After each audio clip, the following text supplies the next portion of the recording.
Hola, bienvenidos de nuevo a este viaje por el Reino de Jerusalén y la historia de los Caballeros Templarios.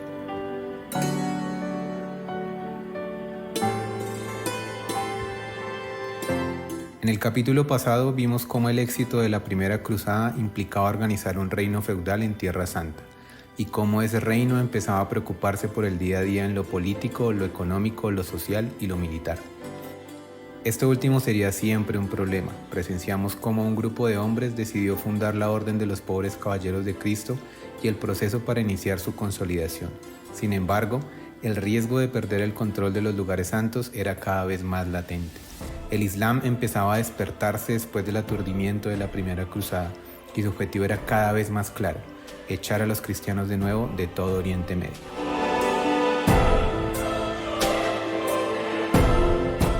Mi nombre es Arturo de Gules y espero que disfruten escuchando y viviendo muchas vidas en aquellos que pensaron, amaron, temieron, sintieron, lucharon y existieron antes que nosotros. Ensillen sus caballos y vamos a recorrer el reino latino de Jerusalén, siempre en riesgo, siempre en peligro, siempre amenazado, siempre al límite.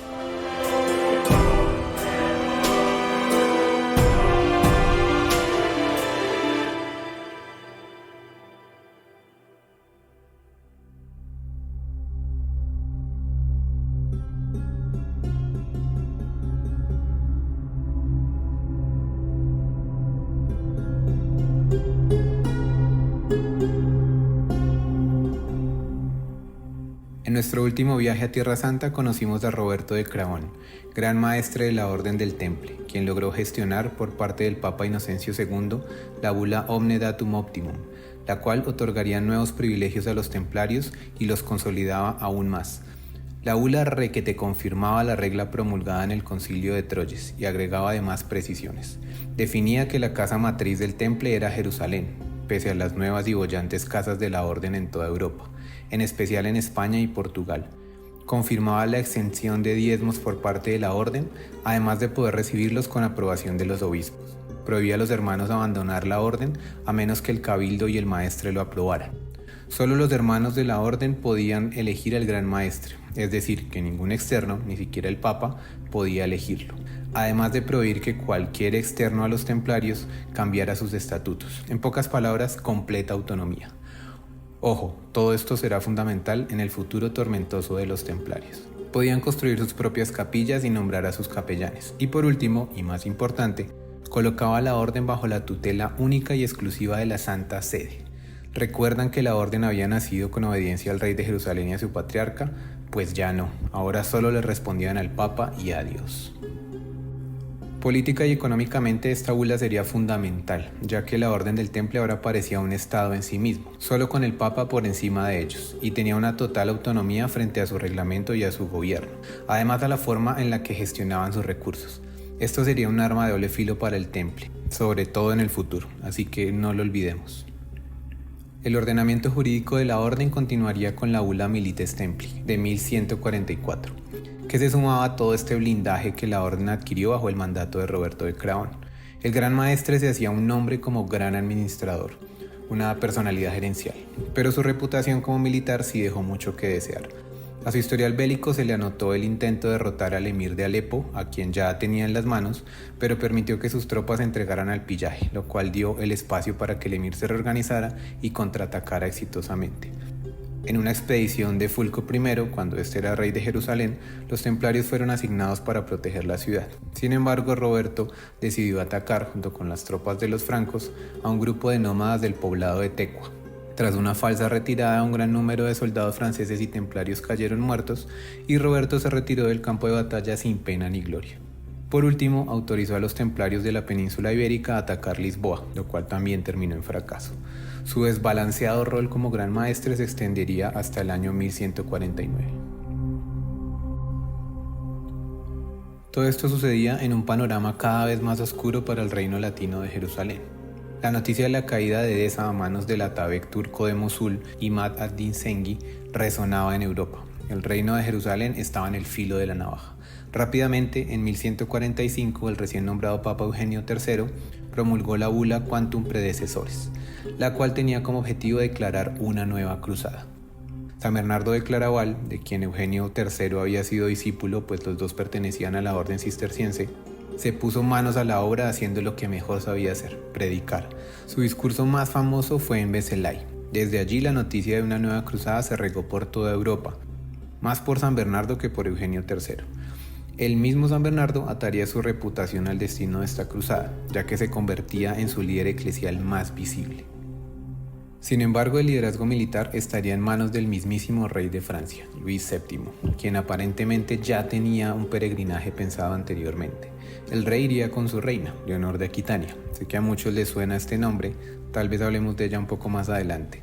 Además del conde Enrique de Champaña, Teodorico de Aquitania, conde de Flandes, Roberto I, hermano del rey, Alfonso I de Toulouse, Hugo VII de Lusignan, tengan en cuenta este apellido, entre otros.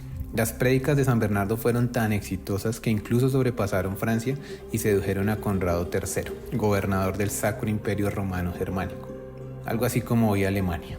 La cruzada tendría además del apoyo pasivo, por así decirlo, del rey de Hungría y de Roger II de Sicilia, quienes dejarían pasar a los cruzados por sus tierras.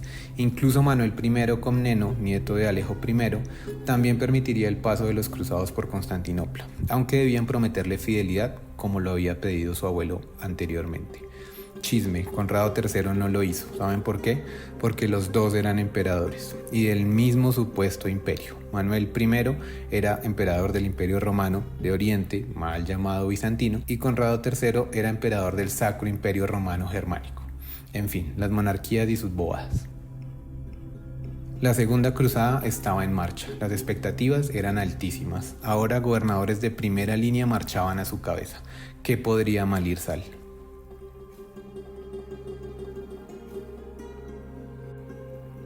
Volviendo a Siria, en uno de sus campamentos, el Atabek o gobernador Imad ad-Din Zengi dormía una de sus borracheras. A uno de sus eunucos, al parecer de origen franco y llamado Yaran Kash, le pareció buenísima idea tomar el vino del mismo Atabek. Zengi despertó y en profunda cólera le prometió los peores castigos al eunuco, el cual pensó en ahorrarse el castigo. Esperó a que el Atabek se durmiera y lo apuñaló. Ibn al-Qalanisi relata cómo encontró al poderoso Atabek. La mañana lo mostró tendido en el lecho, allí donde su eunuco lo había degollado. Los despechados soldados de Zengi ante la noticia decidieron convertirse en una horda de saqueadores. Solo un hombre permanecía imperturbable, Nur al-Din, el segundo hijo de Zengi. Le quitó el anillo al cadáver de su padre y se lo puso en su propio dedo. Era el año de 1146. Los cruzados que venían desde Europa y los que estaban en Tierra Santa no lo sabían, pero una de sus más grandes pesadillas empezó a volverse realidad. La unificación del Islam y su objetivo, la yihad por Tierra Santa, estaban en marcha.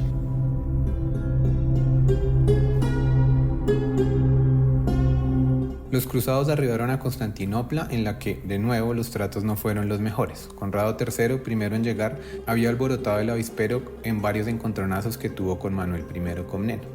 Luis VII llegó tiempo después y tuvo que hacer frente a la hostilidad del emperador bizantino. Incluso los templarios, liderados por el maestre de Francia, Everardo de Esbarrés, tuvieron que intervenir para que las tropas imperiales y los franceses no se enfrentaran.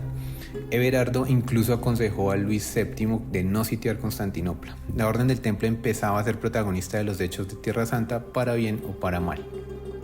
Una vez sorteada Constantinopla, los franceses se dirigieron al valle del río Meandro, al occidente de la hoy Turquía en la península de Anatolia. Allí las tropas turcas cerraron el paso hacia la Odisea, cerca del actual Denizli.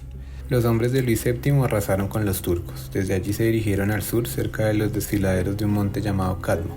El rey de Francia decidió que su vanguardia, liderada por Godofredo de Rancon, se adelantara, esperando que se detuviera en la cima del monte.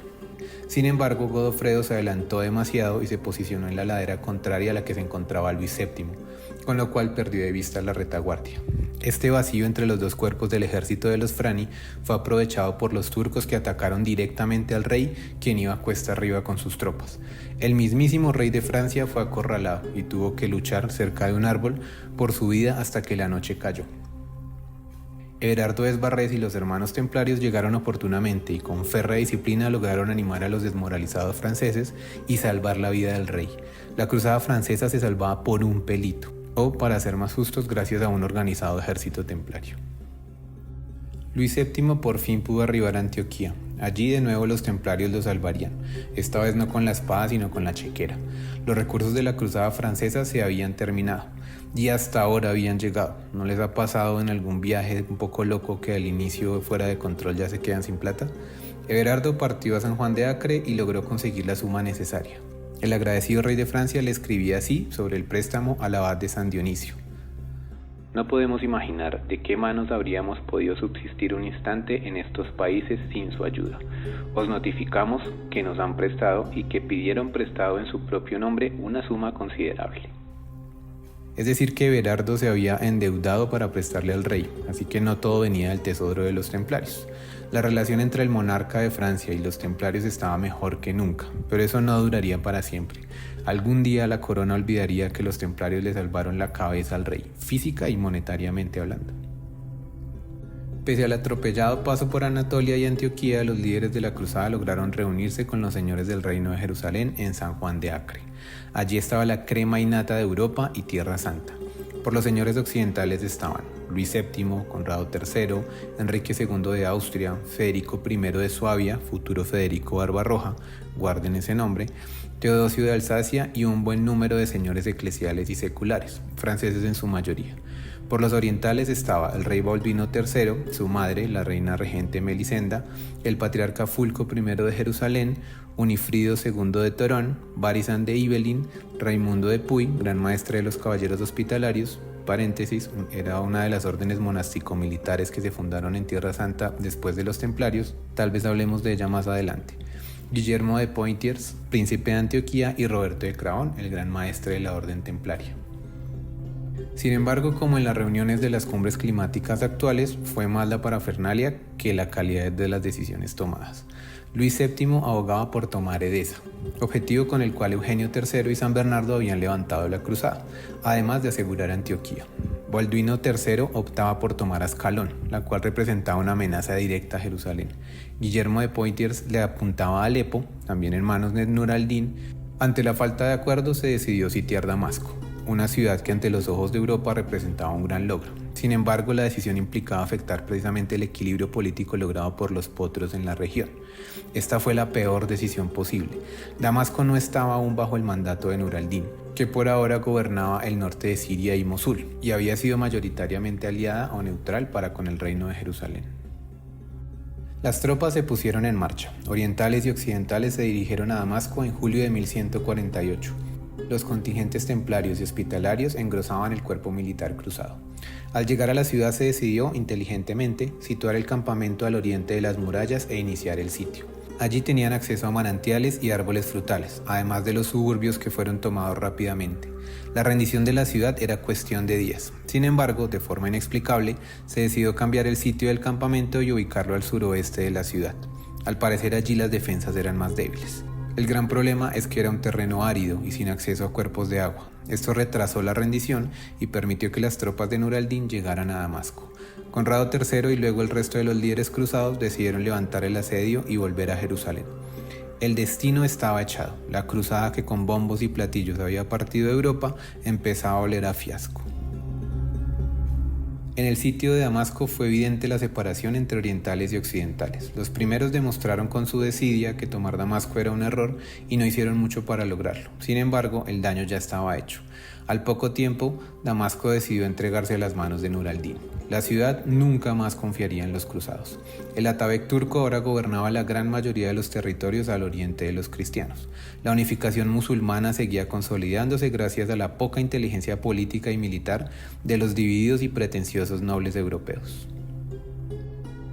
Conrado, después del fracaso de Damasco, decidió ahora sí tomar Ascalón. Sin embargo, el ambiente de desconfianza entre los cristianos se materializó en el nulo acompañamiento que recibió, por lo cual, ante el fracaso del sitio, el monarca alemán decidió volver a Constantinopla para establecer una alianza con Manuel I y volver a casa.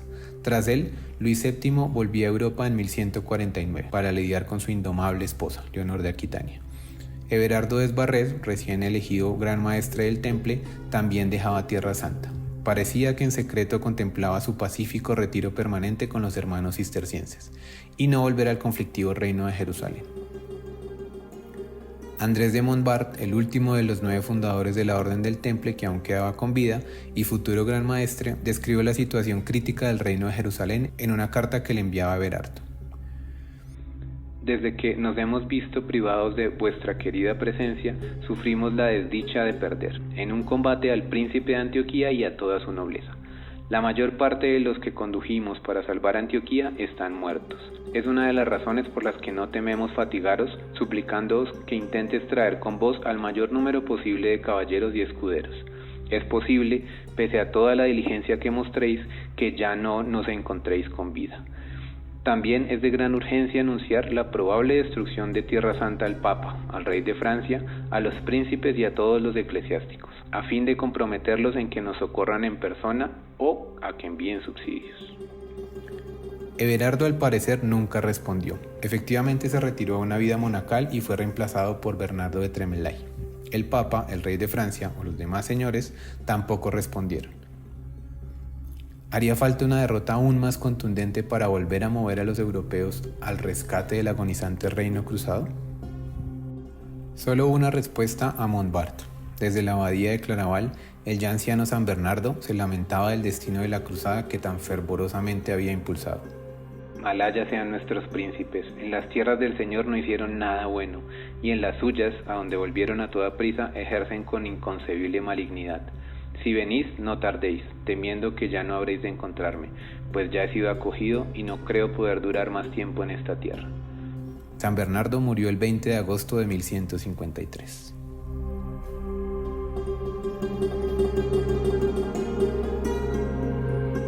En este panorama gris y deprimente, solo uno de los líderes cruzados parecía sacudirse y ponerse a trabajar. El ya por fin adulto Balduino III decidió, como decimos en Colombia, salir debajo de las enaguas de la mamá. Le pidió al patriarca Fulco que lo coronara como único rey de Jerusalén, a lo que Fulco se negó. En respuesta, Balduino hizo una procesión por las calles de la ciudad con una corona de laureles en un acto simbólico de autocoronación. La corte intervino y decidió dividir el reino en dos, una parte para la madre, incluyendo la ciudad de Jerusalén, y otra para el hijo en la parte norte del territorio. Para Balduino no fue suficiente, y unas semanas después invadió la parte del reino que le pertenecía a Melisenda, quien, atrincherada en la Torre de David, una de las principales fortificaciones de la Tierra Santa, decidió abdicar gracias a la mediación de la iglesia. La guerra civil entre madre e hijo llegaba a su fin. Melisenda recibió la ciudad de Naús, a donde se retiró a un monasterio. No me van a decir que no estuvo bueno el chisme. Balduino III exageró un poco. Cuando tengan una relación tóxica con su mamá, solo váyanse de la casa. Tampoco es necesario empezar una guerra civil. Balduino, luego de este problemita familiar, decidió ahora sí pasar al ataque y apuntarle a Ascalón. La importante ciudad al norte de Gaza era la última plaza de los califas egipcios fatimitas en Palestina. Precisamente en Gaza los templarios tenían a cargo la fortificación de la ciudad, desde donde podían apoyar el ataque. Desde allí Bernardo de Tremelaí y sus caballeros detuvieron los refuerzos egipcios que llegaban para apoyar a la guarnición de Ascalón. Incluso rechazaron un sorpresivo ataque turco sobre Jerusalén. Paréntesis, quiero hacer claridad en algo. Ya habíamos hablado de que el Islam no era un grupo unificado. Los turcos de línea sunita estaban al norte, por ahora al mando de Nur al-Din, y al sur los califas egipcios que dominaban Ascalón, de línea chiita. No se agobien, veremos en detalle estas divisiones en un próximo capítulo. Estas victorias de los templarios enaltecieron el ánimo de los Frani, que decidieron, ahora sí por fin, ir al sitio de Ascalón. Los grandes líderes seculares y laicos con sus tropas se encaminaban a la ciudad costera.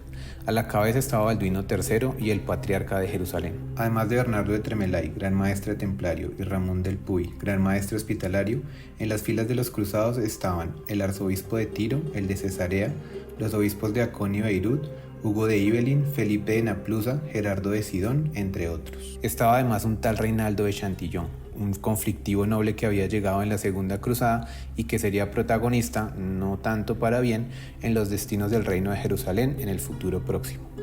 Los cruzados sitiaron la ciudad por tierra y por mar, hasta que lograron abrir una brecha en la muralla. Y aquí un confuso hecho manchó la reputación de los templarios. Según el cronista Guillermo de Tiro, una vez abierto el boquete en el muro, varias tropas cruzadas ingresaron a la ciudad. Bernardo de Tremelaí y 40 de sus hermanos se plantaron en la muralla, evitando la entrada de más tropas cruzadas. Según el mismo Guillermo de Tiro, esto lo hizo el Gran Maestre para asegurarse el importante botín que lo esperaba en la ciudad. La maniobra le dio tiempo a la defensa de reparar la brecha y al notar que nadie seguía a los hombres del Gran Maestre templario, contraatacaron. Mataron a Tremelaí y a sus caballeros que terminaron colgados en la muralla de la ciudad. El historiador George Bornonov asegura que Guillermo de Tiro tal vez juzgó mal a los templarios y que estos lo que pretendían era salvar el ejército cruzado de una posible emboscada al interior de la ciudad. A decir verdad, la actitud de los templarios y lo mal que les salió la maniobra, casi que sacrificando sus vidas, no demuestra una ambición enceguecida por el botín. Suena ilógico que un veterano de guerra como Tremelaí creyera que en algún momento podía tomar la ciudad y su botín con solo 40 soldados. Pero, ¿qué opinan ustedes? ¿Se animan a responder en los comentarios? ¿Fueron los templarios en extremo ambiciosos o en extremo valientes?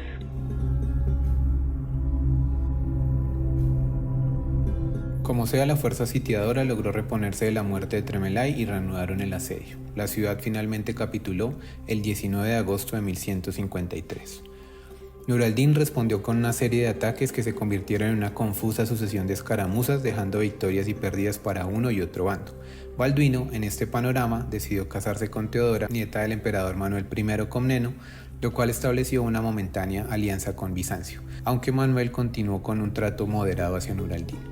Una vez más se mezclaba la espada y la diplomacia en Tierra Santa.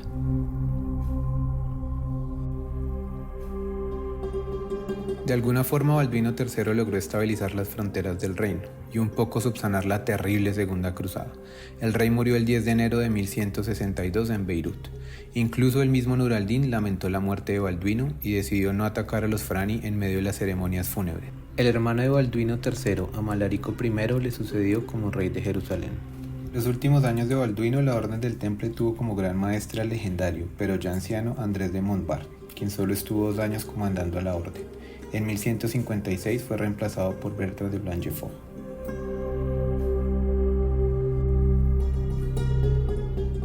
En resumen, dejamos de nuevo el reino de Jerusalén en un débil equilibrio, después de una pomposa nueva cruzada que más que beneficios casi termina por enterrar al reino latino.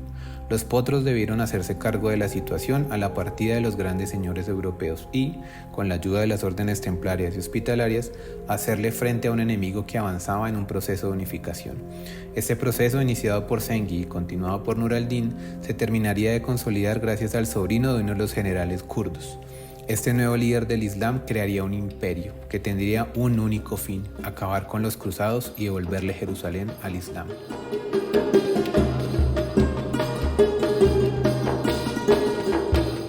Pero, ¿cómo llegó el Islam desde Mahoma hasta este momento? En el próximo capítulo dejaremos por un momento a los belicosos e intrigantes Frani y nos devolveremos unos 4 siglos para explorar el mundo islámico. ¿Qué les parece?